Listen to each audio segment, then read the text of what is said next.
Alex, completely different game this coming weekend. You played Hartlepool, who was struggling at the foot of a division, and now you're playing Sheffield United, who are at the top. However, we had a good win against them at home. How important is that in your motivation factor for the upcoming game? Well, I think the fact that we won the last game is obviously a good thing. You know, we kept a clean sheet, scored 3 goals, could have scored more. So I think the lads have been bright this week. So yeah, we're looking forward to the game. We know it's going to be a difficult test. Sheffield United have been very good. But as you said before, albeit I do think they're a different beast now from when we faced them earlier in the season. But we've shown on that day that we were capable of getting a result and winning. So yeah, it's going to be a tough game, we know that. But I think that we're more than capable if we can make sure that we keep our concentration and focus and put all our energy into the game. Do you think they'll use it as a motivating factor that Stoke beat them here? And also they're very, very solid at the back, aren't they? Albeit they're solid all over the pitch. Yeah, listen, they're well versed in the Championship, aren't they? You know, they came really, really close last year. I think the stats suggest that if Hecky was in charge for the beginning, they would certainly went up automatically. I think that they've got a team that's been together for a long period of time. They've got a unique style of play in terms of how they do it, and they're well versed in what they do. You know, and that even goes before Hecky's time as well under Chris. You know, where the foundations were laid, and this group of players know how to get the job done at this level. So yeah, I think people have found it difficult to play against them. I think it's good for us in the fact that we beat them the last time. We'll go there with confidence. You know, I've been there this season already. And I thought we were unfortunate to lose out, get a man sent off in the first half, but I thought we were very good. So yeah, I'm very hopeful that we can go there and perform and see where we can go. When you're looking at games like Sheffield United, do you factor in mostly how you want Stoke to play, or do you look at somebody like Sheffield and think we've got to counter this and this threat, or is it a mixture of both? I think it's always a mixture of both, because the difficulty you've got is your building patterns and how you want to try and play in the areas you want to exploit are not the same in every team. So you can't just roll out the same thing. You know, football's moved on since then. You know, I think before it was just a case of put everybody in their position and just go and let them play. I think if you do that more often than not, you're going to come up short. So we pay attention to the opposition, so we're aware of what their threats are, but also what their weaknesses are, and then we'll come up with some sort of patterns that will hopefully suit our personnel that we can try and hurt them with, and equally make sure that we try and stop them doing what they're good at. Because, for instance, if their right side's particularly strong or their left side's particularly strong, I mean, you can't just let them roll the ball out that side and build down that side of the pitch. We need to make sure that we try and put the odds in our favour and all the sort of little percentages count. Is it difficult because of the time of the year it is, with the transfer window approaching, to keep the unit tight? Because there's obviously going to be ins and outs and players wondering about their future. I think that's more an individual thing rather than a collective thing. So yeah, it can on occasions get a little bit sort of distracting, shall we say, for some individuals. However, I found the group this week in particular to be very sort of focused on what we've got in hand and where we're trying to go. So no, I don't think that so far has been an issue. You talked about looking under the bonnet of your bright shiny motor. Have you got any new parts that you think might be coming in for under the bonnet? I think you always want new parts. You know, I think that I've got a vision in terms of how I want us to look off the pitch and on the pitch, and I'm working really hard to try and get there as quick as I can. Naturally, like anything else, there's parameters that you can do that within, and you can only do so much, do you know what I mean, each day. So, but I can assure everybody that there's a lot of work going on behind the scenes to try and improve us in every facet that we can possibly do, and I think that I'm hopeful that people will see signs of that. Liam Delap's obviously moved on. Will you be looking to replace him as a striker in this window? Because the January window is always difficult anyway, and you pay more money for players than you perhaps would in other windows. Will you be looking mostly at the loan market, given the FFP situation and this window? I think we find ourselves in a situation where, as it stands, if nobody else leaves the building, the likelihood is we'll be looking at the loan market. However, if somebody comes in and wants to buy one of our players, that circumstance may change, because then it gives us funds then to go and potentially do more permanent deals. Also, but it depends on what's available. Do you know what I mean? For how long it's available, like how much it's going to cost. There's a whole host of different variables that we're not in control of. But what I can assure everybody is, like yesterday afternoon, we literally spent the afternoon after we'd done training and prepared for the game, obviously looking at players and potential targets and different things like that. So yeah, that work's ongoing every day. And it naturally, as the window develops, it changes because people crop up that you didn't expect to crop up. People drop off because they've joined other clubs. People drop off because they're not now putting them out on loan because they've picked up an injury. So there's loads of things happening every day, and we need to have our eye on the ball and just make sure that we know as much sort of information as we can. We've got targets that we'd potentially like to bring to the club, and ultimately, if we can get that done, then great. You had the previous manager, the manager before you, who probably had a remit of clearing the decks of players that were too expensive and perhaps wanted to leave the club wanted them to leave. There's been a lot less, but probably still a significant amount of players when you came in that maybe you wanted to move on. And because of FFP, are your hands still tied? I mean, all the fans want is as much transparency as they can get from the club and the owners and the manager. I guess my question is, are you still frustrated that you can't use the owner's money to strengthen this team?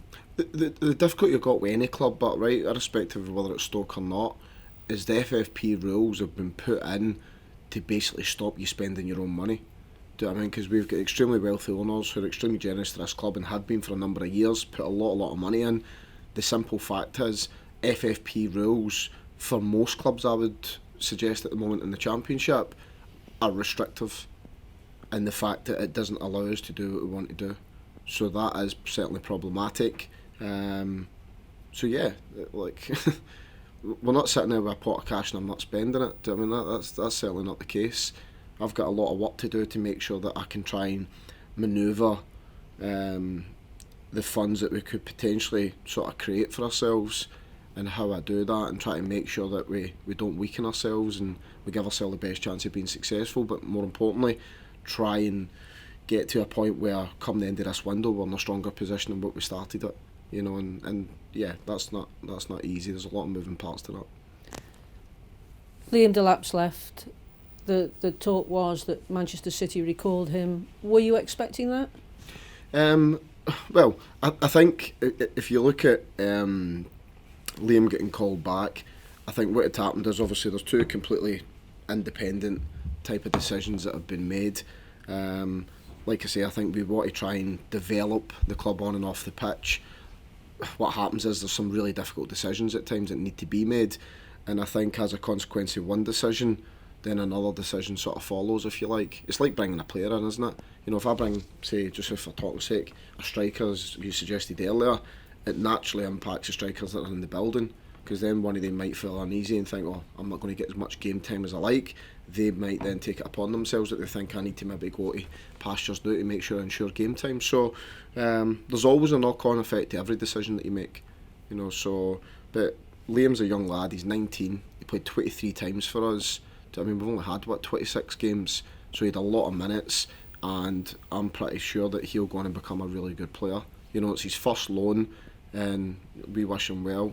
You know, we exchanged texts yesterday, and I'm sure he'll go and do well wherever he goes.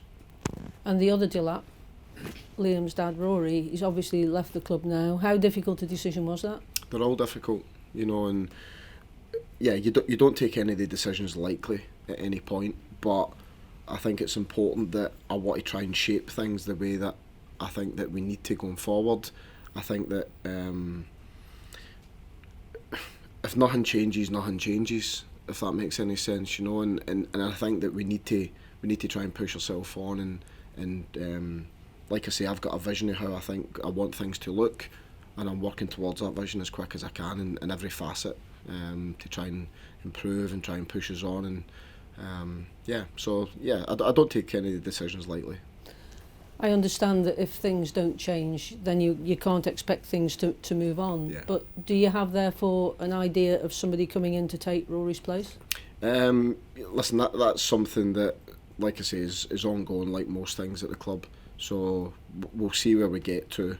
But yeah, I'm not sure at the moment. We'll need to wait and see, But listen, there's a whole list of things that I'd like to work my way through. But naturally, you've only got so much time. There's only so much manoeuvrability that we can do to make sure we get to where we want to get to. So that's where we're. And injury news: DiMaggio, Wright Phillips, Dujon Sterling, other players. How are they going on? DiMaggio's been fine, so he's okay. Dujon Sterling's making good progress. He's on the grass at the moment, so he won't be too far away. Will Smallbone only picked up a niggle in the last game, as far as I'm led to believe, so I should get a bit more information on him later this afternoon. But we're starting to get some bodies back, which is nice. Thank you. Thank you. It's a question: you have to bring money in before you can add to your squad or get players out, in terms of, such as you might have to sell players before you can really move into the transfer market. It's not as clear as that. Because there's different ways of getting money in. For instance, the fact that we won and beat Hartlepool at the weekend gives us another sort of bit of cash coming in the door. Obviously, in terms of, we've got 6 loans currently. Well, now it's down to 5, with Liam having departed. But the fact is, if I sign another 2 loans, you can only fit 5 loans in any one squad. So irrespective of whether me bringing people in, what then has to happen is the other lads, what do you do with them? Because they can't all be in the same squad. That's against the rules. So, like I say, there is certain parameters that make it more difficult. But you will be looking to move players on in certain industries, whether it be loans or making permanent moves for some of the younger players, which we've seen this week. Yeah, I think some of the younger lads in particular, we want them to go and play. You're a football player, you want to go and play games, you want to get minutes under your belt, you want to show everybody what you can do. But what I will say, in terms of moving players on, what happens is with most players, people think you just come in and go, right, he's not going, you need to get rid of him. That's not how it works. What will happen is there'll be players actively, because they're maybe not getting as many minutes as they like, they want to go maybe play elsewhere.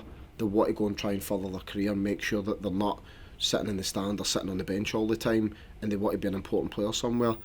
Now, what I will say is there's a lot of players here that are maybe one injury away from being that type here, but ultimately you can only pick 11.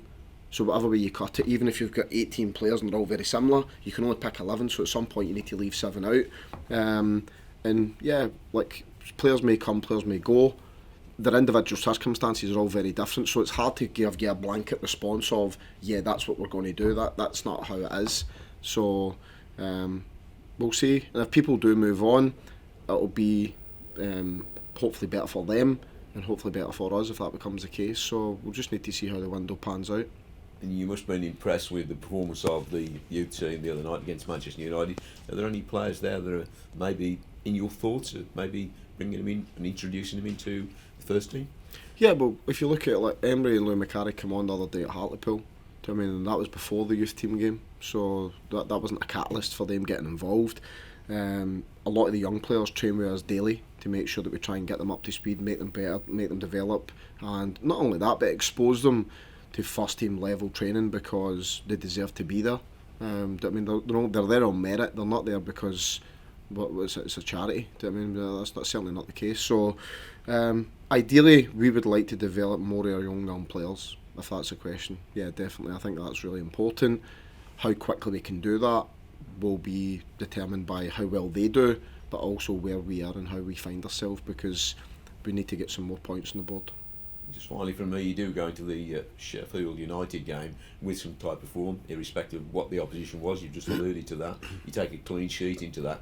You look at the opposition and feel we've got to match them, because you've always alluded to they are a very good side and have had the consistency. Do you have to match them, Alex, in every department, or is it just about the way you put your side out? A bit of both, like I said earlier. I think we've got to be aware of what Sheffield United are and how they'll come across in the game. If we can try and make sure that we stop that, and we certainly make it extremely difficult for them, and then we've got to be able to damage them going the other way. So there's always 2 facets to the game. We've got to do both sides well. But yeah, I'm confident. I think that we look as if we're in a decent space at the moment, albeit it was only the last game we won, but just coming from training this week, I'm optimistic of how we look. Cheers, thank you, Alex. Thank you. The FA Cup draw was slightly bizarre. 1 minute you're playing Villa, next minute you're playing Stevenage. You must prefer playing Stevenage, though, surely? I don't really get too carried away with it. I thought at the time when you see Villa and you see Stevenage, the draw, naturally it's heavily weighted in Aston Villa's favour being at home against low league opposition. But all credit to Stevenage, the unbelievable result. The manner in which they done it was fantastic for them. And now obviously they'll come with optimism and a bit of vigour to try and beat us. And yeah, again, like Hartlepool, because obviously the difference in leagues, we'll naturally be deemed as the favourite. And yeah, it's a good game. Whether it's Villa or whether it's Stevenage, for me, didn't really make any difference. I was going to say that, but would you have what you did at Hartlepool is changed the side quite a lot, as opposed to if you'd played Villa, would you have stuck with it? I probably need to answer that question, but in the lead up to Stevenage, really. So, because I haven't really thought about it because I've got so much going on just now. Middle of transfer window, I've got Sheffield United to prepare for. Yeah, a lot of things going on. Stevenage right at this moment in time isn't really in my head. That'll be that week leading on to that game.